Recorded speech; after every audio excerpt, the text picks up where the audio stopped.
rồng xì nhé Linh ơi Linh cho sờ rồng môi mất con Linh đi cho sờ rồng cây dây môi mất cho sờ rồng mây món túi anh lươn tức nè làm gì vậy chứ để cho sập lươn anh cho cha mai không bắt cái mình nguyên cái mình ham cái mình đi hả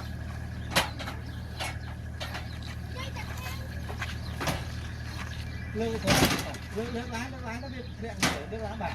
nước láng này khác cái hố đó rồi em thôi mau đi xông cho cái mà lên nhiệt mà hạt pe cái hai người một chuột lên nguyên ca